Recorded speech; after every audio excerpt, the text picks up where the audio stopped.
There we go. That's the message that it's about simplification with the Elixir, or at least that's what I'm going to try to convey. You can do a little bit, or you can do a lot with a little bit of tools and a fairly simple stack. We did talk a little bit of introduction. Is there anyone else who wanted to jump in? Basically, I'm in doing a presentation. I just want to know where people are at. And then I talk about me. I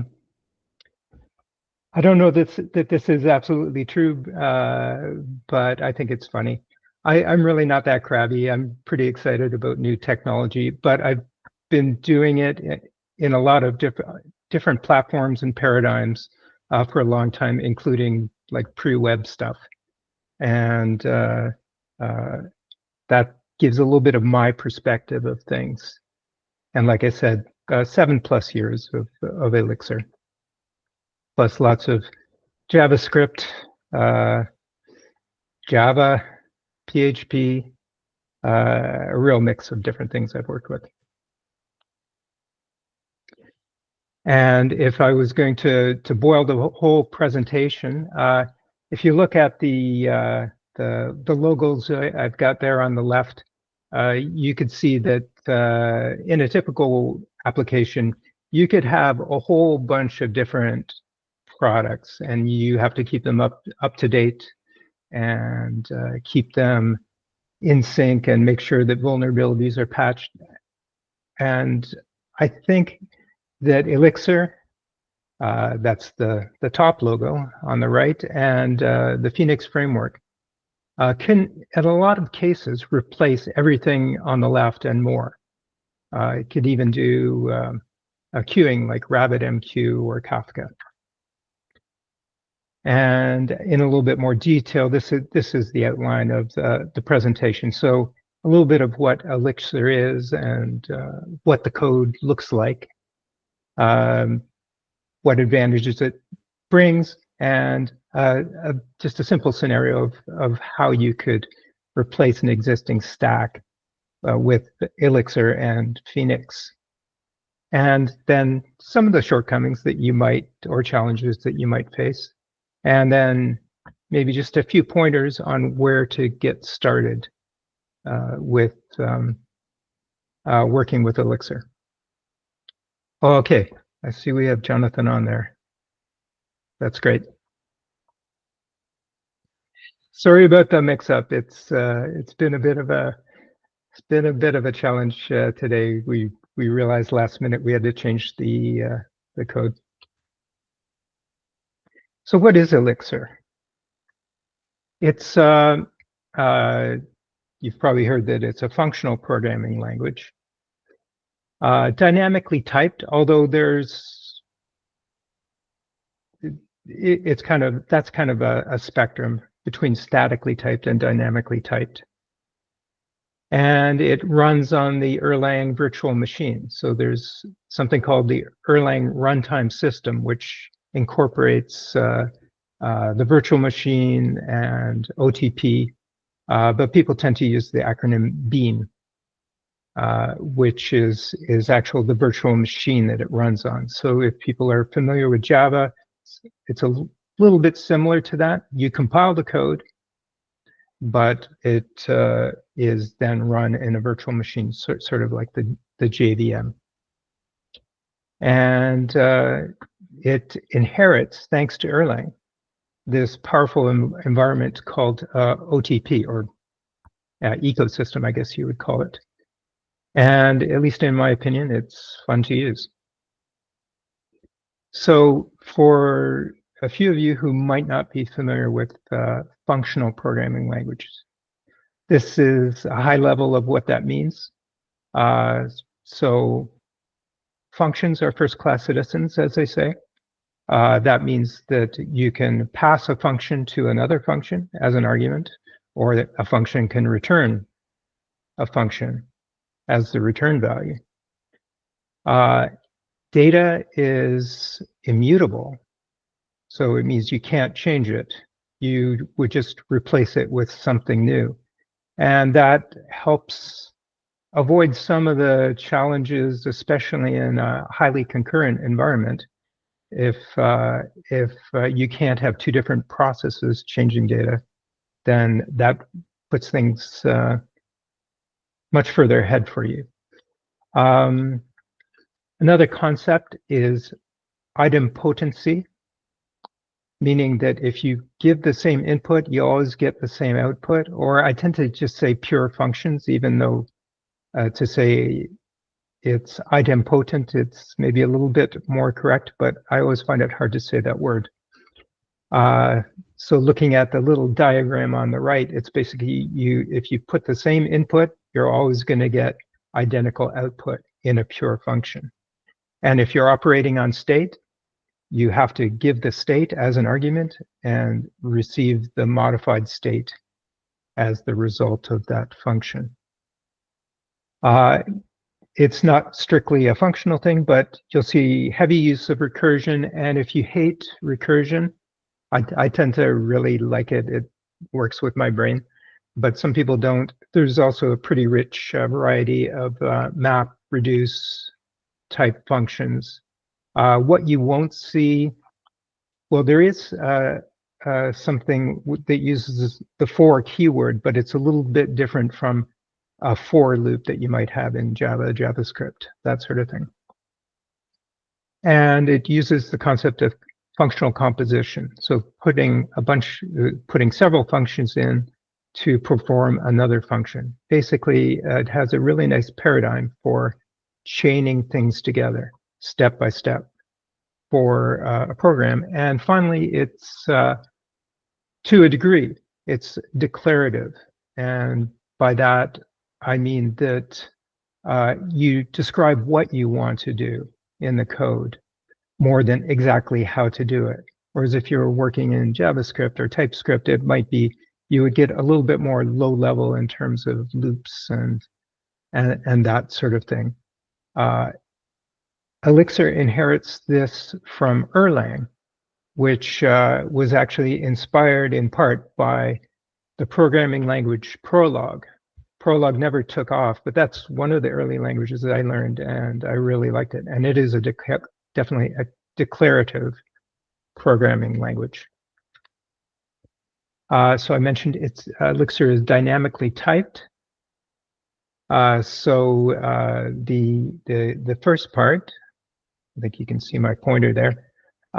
If I say x equals 1, it's x is a number, an integer to be specific. If I say x equals hello, then it is declared as a string, or dynamically becomes a string. In this case, I'm not modifying x, but I'm redefining what x points to. So it still is immutable. But you could see in something like this, because it's a dynamic type, if I am passing in this function, passing a value into this function called half, which just divides by 2, I could just as easily pass a string into this function and it would fail. So that's one of the challenges of dynamic programming. But one of the great language constructs in Elixir is that it will tell you, it will, allow you to specify, like I highlighted here, a guard clause to a function. So it will only execute that function if the x value passed in is a number. And it also has a way to handle things if you did not pass in a number, but passed in a string. And there's another part there, the second section of code, In addition to the guard, you can do what is called a type spec. And there it's similar to how TypeScript works, where the underlying language, JavaScript, is not typed or is dynamically typed. But you can provide a type hint. This doesn't offer the same level of control as TypeScript, but it allows us to run a static analysis on the code.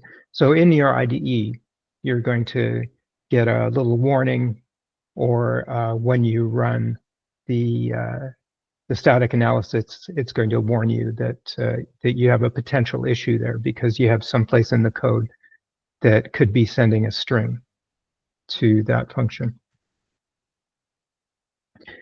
Like I said, it's dynamically typed, but there is the static analysis that's available today. And the core team is adding a type system. And it's called Gradual Set Theoretic Types. And I'm not doing a PhD in computer science, so I'm not going to try to tell you what that is. But it's something that you can adopt to the degree that you want to enforce types, and something along the line of what TypeScript does today. And that's slowly being added version by version. I mentioned before that Elixir is based on Erlang, and the creator of Elixir, I think he really liked Erlang, but didn't like the syntax. So he created Elixir, but it runs on the same runtime system. So anything you can do in Erlang, you can do.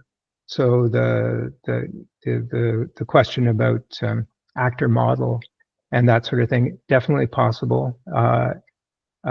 OTP, the Open Telecom platform, is part of the Erlang runtime system. So you have, if you're familiar with Erlang, you have the gen servers and the whole process model, message passing. I'm going to talk a little bit more about that later, but not going too deep because this is still an intro session. And it does compile the Elixir code to a beam file, .beam file. The same as you would do with Erlang. It compiles to the same intermediate code type, or bytecode, I guess it is. And from within Elixir, you can call anything in Erlang directly. You just prefix it by a colon. And you inherit all the advantages of OTP. I'll talk a little bit more about that in terms of scalability and reliability later on in the presentation. I kind of touched on some of these things, so I won't go too deep.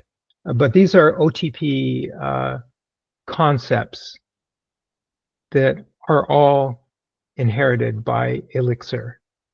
So the lightweight processes that you can scale an incredible number of simultaneous connections on a single server.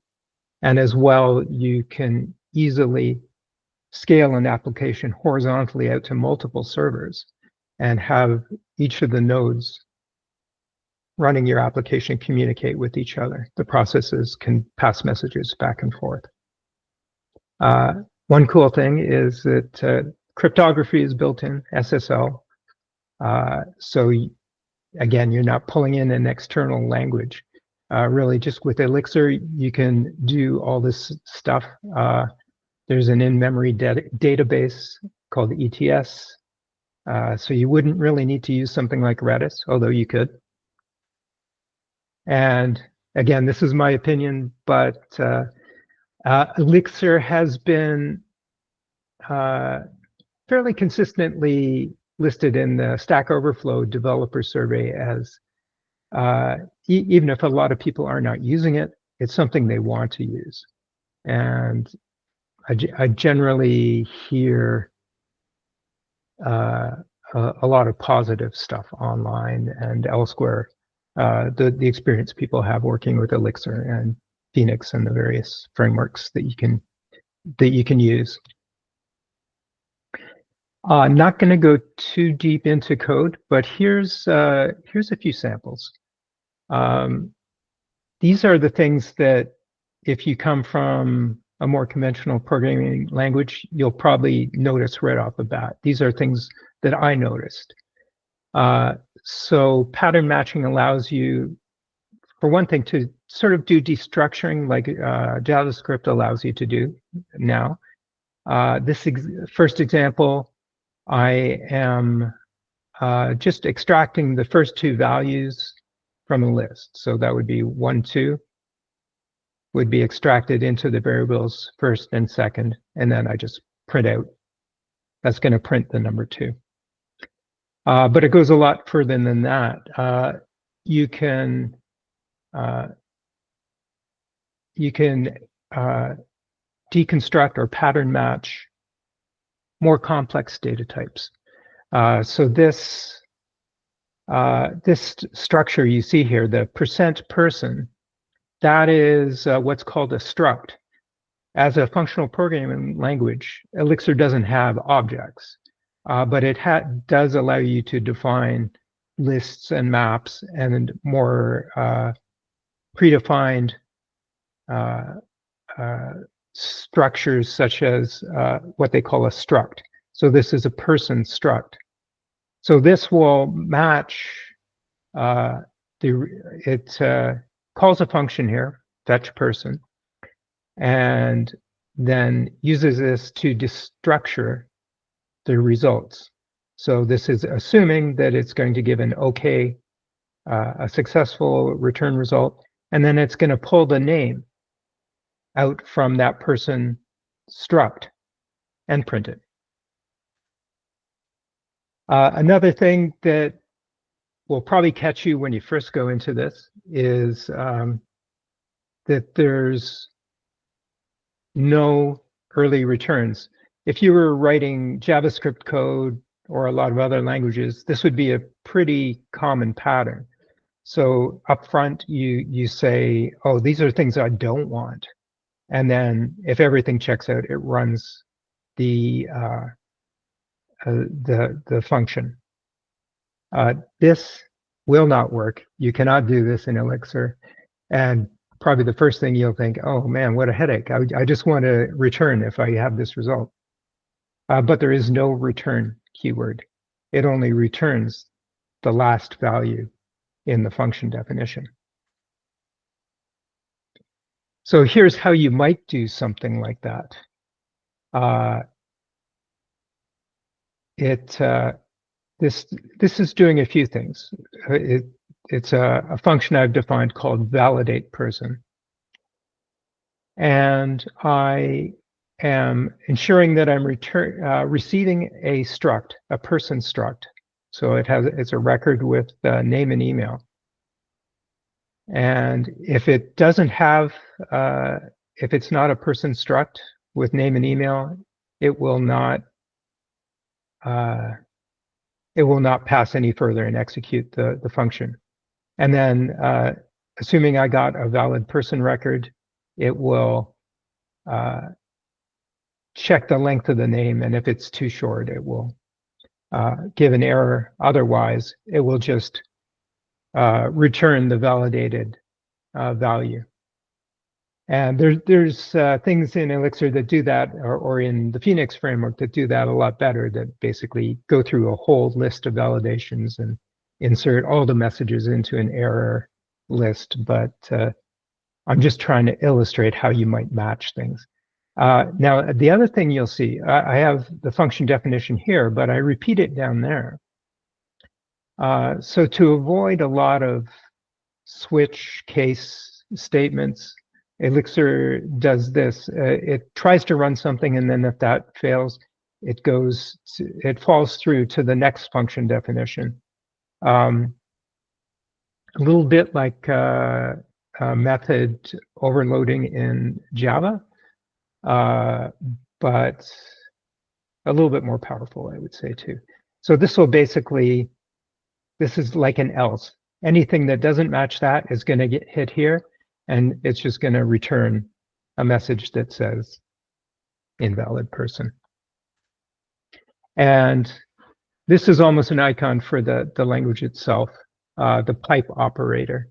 I know there's a proposal to put something like this into JavaScript, and I think some other languages have it as well. It's just at the proposal stage in JavaScript, though. This is the case is that I have a string, just a string is the text, and I want to modify it to print out an array that looks like this, all uppercase and separated out into individual elements. So you've probably seen something that looks like this, a function wrapped in a function wrapped in a function. I'm certainly guilty of this kind of thing. Very hard to read, actually. This would be considered more readable code. It's definitely more verbose, 3 lines instead of 1. But I think if you see this, if say I got some of the parameters wrong, it would stand out. Here it's like you have to count brackets. So this is definitely better, and this is how I might do something in JavaScript or another language. But the pipe operator lets you do this. So what it does is it pipes one value into a function. So the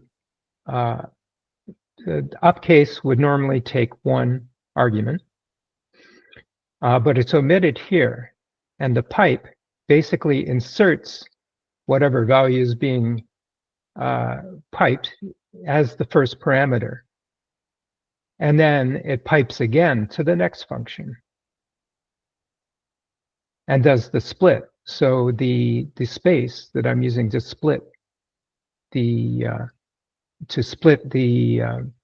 string into an array, or into a list more correctly, that's the second parameter. So the first parameter is the result of uppercase, and then the whole result of that, it passes to, this is basically how you do print out a debug value. This prints out the full structure, sort of like a console log in JavaScript. So in actual Elixir code, sometimes you'll see a long string of pipes, and if you're naming your functions correctly, it can make it very, very descriptive of what the code is doing. And it's a great paradigm to basically pipeline all the operators through like that. So the advantages of Elixir. One thing that I think is always important to look at if I'm considering using a framework or language or something is the community. So there's a strong community in Elixir, and a lot of the other things you're inheriting from Erlang, as well as just all the fans of Elixir who've built a rich ecosystem for you to choose frameworks and libraries.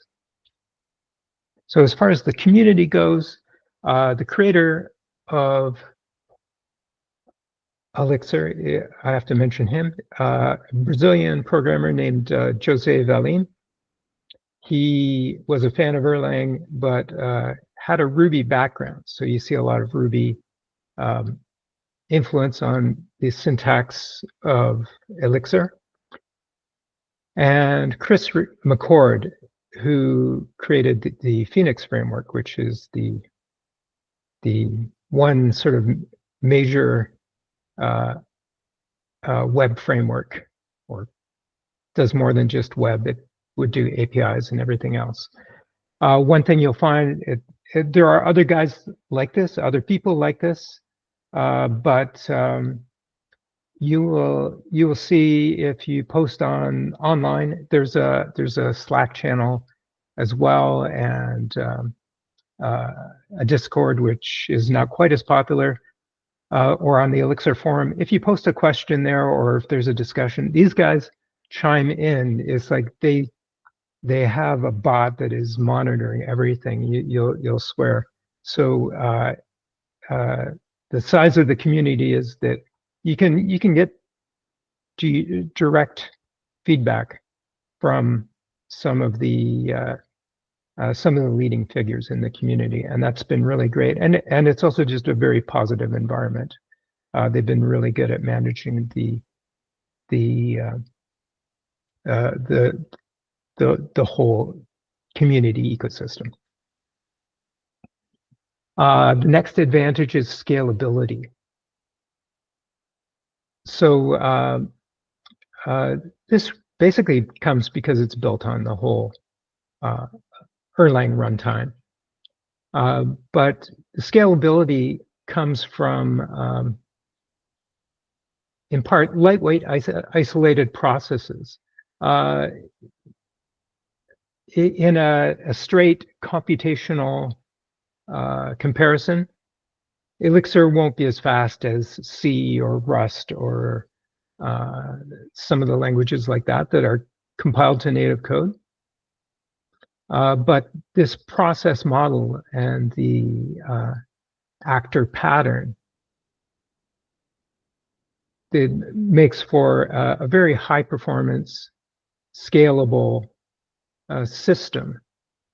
And so you have isolated processes. They only work on their own data, but they can communicate via messages. That's basically the actor pattern. And if it starts to get too big for a single server, it's easy enough to span it onto multiple nodes, if you're using Kubernetes or even bare metal servers. And based on this architecture, WhatsApp uses Erlang, not Elixir, but it's essentially the same thing as far as the server is concerned. They have been able to maintain over 2 million simultaneous connections on a single server. It would be a big server with many CPUs and lots of memory, but each process only has a fairly small amount of memory, and they work efficiently together. Next is the fault tolerance that is inherited from the Erlang system. And if you haven't seen it already, you'll probably see this a mantra: let it crash. So rather than extensive error checking and try catch loops, the preferred way is to just let things fail and then use the OTP supervisor to just watch for things that fail, and they'll be automatically restarted. Because everything is isolated, it's very easy to, okay, this thing went down, let's start up another one and continue processing. And there's another feature which isn't so widely used these days, I don't think, but because Erlang was being run on telecom equipment, it had hot code swapping. So you could upgrade the software on the running system. In telecom, a switch going down can cost you thousands of dollars a minute or second, depending on the traffic that's going through it. So that's really valuable. And supposedly, I don't know how you would even measure this, but at one point they were measuring some of these things as 9 nines reliability. I think I figured out that's like a few seconds every 100 years, some crazy amount like that.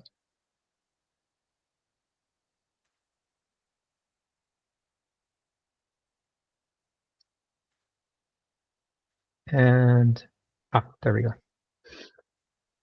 And also the rich ecosystem that I mentioned. So all these things are built into, these are all built into Elixir when you just install Elixir alone, rather than in a lot of cases you have to install, especially in the JavaScript world, there's so many alternatives. Like you could use npm, you could use yarn, there's different package managers. Out of the box, you get a very good system. Mix is kind of the all-around task runner build tool. So you would type in mix compile to compile your code, mix test to run the tests, also to download and install any dependencies. Hex is the package manager. You usually don't interact with that directly, but rather call mix. And hex.pm is the web presence for the package archive of all the available source code for Elixir, a bunch of Erlang, and there's another language called Glean that also uses that. And also Erlang, you can directly call Erlang. I mentioned that before. And there's something called IEX that is installed. It's a REPL, so you can just interactively type in code. I know if I'm working on Node, I do this. I just start up Node or Dino and type in a command if I want to check syntax or something like that. It's quite powerful with Elixir. If I'm working on a Phoenix app, I'll just type in database queries directly into that. In addition to that, in the ecosystem, like I can't mention everything, but also coming with Erlang and Elixir is the in-memory key value store, Erlang term storage, which I've used that just to do some caching of values, or you could cache sessions, that sort of thing. It's all in memory. There's also Amnesia. I haven't used this personally, but if you could potentially be doing an application and not even use Postgres or whatever your database of choice is. And then the other big part, in addition to Elixir, is Phoenix, and it's a sort of sub-library called LiveView. Phoenix is the major web framework of the Elixir language, and LiveView it's an optional library that you can use. I would compare it to, say, React or Vue or something like that. It lets you create a single page app-like experience, but with all the code running on the server. That would be a whole presentation in itself. But I'll say if you get into that, definitely play around with it. It's very neat what you can do. For me, it was a paradigm shift because I'm used to either all server side or like a JavaScript front end against a API. This puts you a little bit in between, and you need to think about things differently. And finally, one thing I wanted to mention, it's also very cool, is it's called Live Book. And there are live code notebooks for other languages. I know in Python you see this a lot. I think it's Jupyter notebooks or something, where you can write a document, have code snippets in the documentation and run them live, all within the browser. So if you're writing a tutorial or documentation for a package you're writing, It's a great way to do it. So you can actually go in and edit the code and in the tutorial.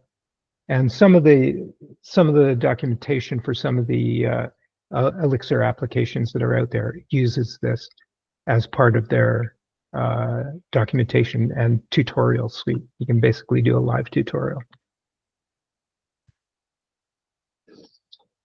So the question being, I was told if there's a question like this, so ending a headline with this ending in a question mark, the answer is always no, but I'd like to say yes. I'll go through this fairly quickly because I kind of mentioned all of these parts, but on the right-hand side of things is Elixir and Phoenix. So basically the first and last, all you have to do is install Elixir and you get those. And the rest would come if you're installing the Phoenix framework. But you could imagine any of these tools being, or all of these tools being used in a typical full stack application, especially if you get into the React world, where React being a library, not a full framework, you're probably installing things like React Router, Redux, all in one, or all as part of the one app. And it's a lot of dependencies to potentially keep in sync. I know when I go back to an old project and do npm update, I'm always holding my breath for that first few minutes to see if everything's even going to be able to update. It's always a problem with any environment, but because you have fewer dependencies in the Elixir world, it's not as painful. Wanted to take a moment to give a story. So imagine the North Atlantic 50 or 100 years ago, before the bridge of a ship would look like a computer center, a server, a data center.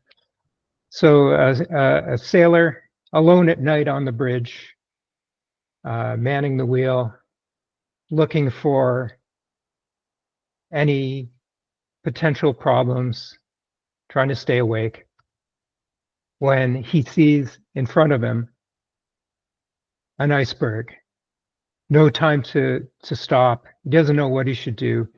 He's a junior officer. He quickly runs to get the captain who's having his dinner. He says, Captain, we have an insurmountable problem." And the captain says, "Sailor?" Captain, sailor, there's no such thing as an insurmountable problem, only opportunities. And he says, "Captain, we have an insurmountable opportunity." So I decided to rename this from challenges to opportunities.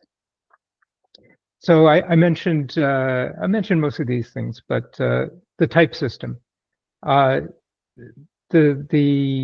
range between dynamically typed and statically typed is more of a continuum, and Elixir is not all the way at the dynamic side, but it's definitely not a statically typed language.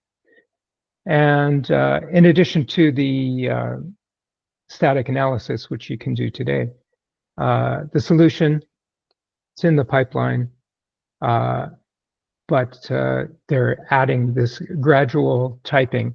So you don't have to buy in to 100%, like say what you might do in Java, where everything is explicitly typed.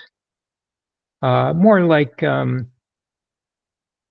TypeScript, where you get to choose the level of strictness you want, and it's a little bit more flexible. It's not there yet, but I think most of the community is really looking forward to it. Next thing, this is a personal thing, but occasionally you get a problem that you think of in terms of an array, and arrays are not there. There are lists, but it's a singly linked list, and it's the has the advantage. It has performance advantages of like if you want to insert something at the beginning, it's actually highly performant. But in a very long array, if you need to get the last value, you have to traverse the entire list. So there's ways you could handle this. One is just call Erlang directly. There is an array module in Erlang that you can call. Or there are some packages on hex.pm that I think they essentially just wrap this. Or if you're getting more hardcore and want really high performance stuff, there is a package called NX that's for machine learning, vectors and tensors, and it allows you to run the code on the GPUs. So it would be highly performant. It's calling native code. So if you're dealing with it like a large matrix or multi-dimensional matrices, that's probably the solution you would want to go after. The other is a language server. I don't know if you're familiar with the term. I think more and more people are. But if you're working, say, in VS Code with TypeScript, is a good example. As you start typing code, it has analyzed your types and your modules, and it will suggest code. Not talking about the AI, like Copilot and those things, but just strictly from your own code. It would work offline. So there's not a good language server. There's actually three, and they all have their advantages and disadvantages. I've used the first two. They're heavy and they're slow. So the solution to this, and again, this is in the pipeline, but I'm hoping it will maybe be sometime next year. I haven't heard any dates, but it shouldn't be too bad. The core team is working with the creators of those three language servers. So you'll be able to plug in an official language server and use it with your VS Code, or IntelliJ is another one you could use it with, or I've tried it with Vim. Those all allow you to use a language server. And getting towards the end of things here, how can you get started using Elixir?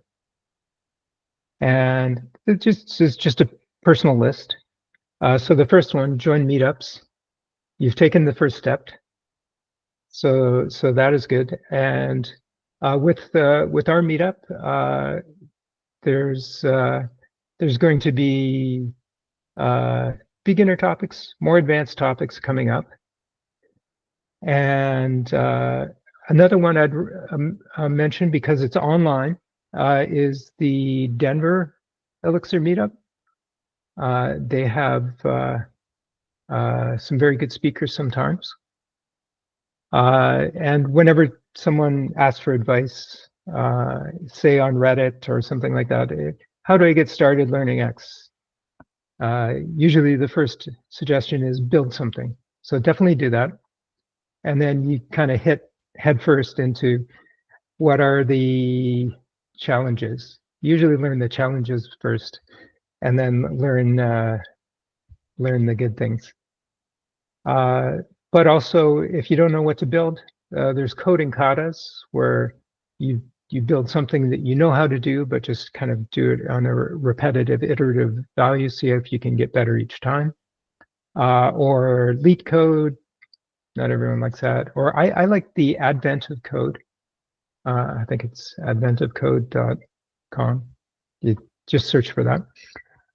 Every year they come up with a new set of 25 problems, and they're well curated, and they'll take you through a variety of different problems. And one thing you'll find is that because Elixir is maybe a little bit more specialized compared to like a general purpose language like C or Java or C#, you'll find it really excels at some things. So something where you're processing a list, because you have the built-in list type, it can be very good, and you can have a very concise solution. Other things where you're dealing with like a map or a maze, those would be a bit of, those will make you think, because it's not an instant fit. So the thing I said about arrays, I had to write some extra utilities to be able to do that. And I also tried to use some of the array packages that were wrapping Elixir code or Erlang code. Courses, Pragmatic Studio. And I've got links in this presentation, so I'll put a link in the Discord after this presentation, so that you can, if you want to see what I'm talking about, or any of these things, you can look up very easily. Pragmatic Bookshelf has the most. Oh, sorry, I was talking about courses. Pragmatic Studio has a series of courses that I think are quite good. I've done some of the free ones, and they seem to be very well thought out. In terms of books, recommend these guys, pretty much in this order. And watch out for the Humble Bundle, especially if you're a gamer. You can get some games for cheap, but they've been doing like maybe about once a year a bundle of Elixir books, and I picked up like a dozen Elixir books for maybe $30. And if you like videos, number one, I would recommend look up Elixir Conf and Elixir Conf EU. There's different sites for each year, so you have to kind of Google them.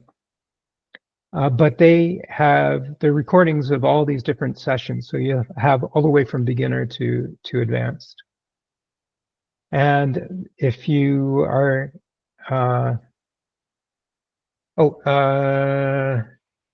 Derek.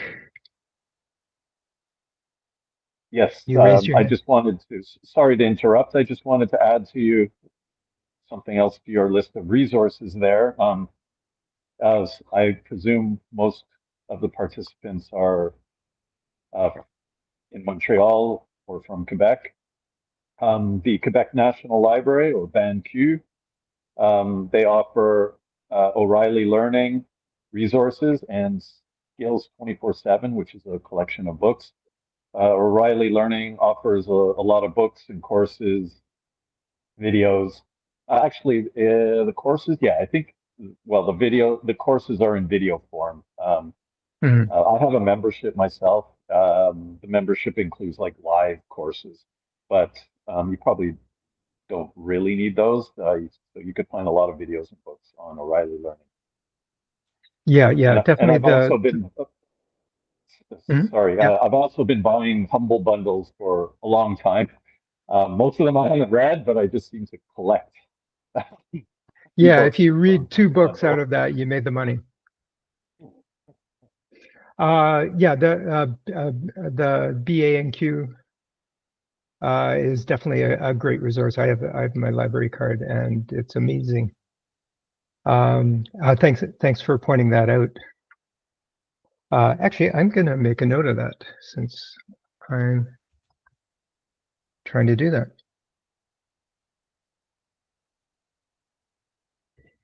And okay, so I mentioned the videos of Elixir Conf and Elixir Conf EU. There's another guy, I hope I'm not saying his name wrong, Herman Velasco. If you're interested in Elixir, he's probably popped up on your feed. He does like YouTube shorts, and I think he posts stuff on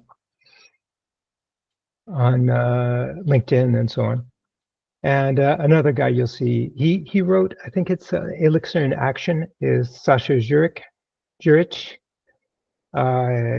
He's he explains better than I could, like the process model and the actor pattern of Elixir in some of his talks. So definitely look for his.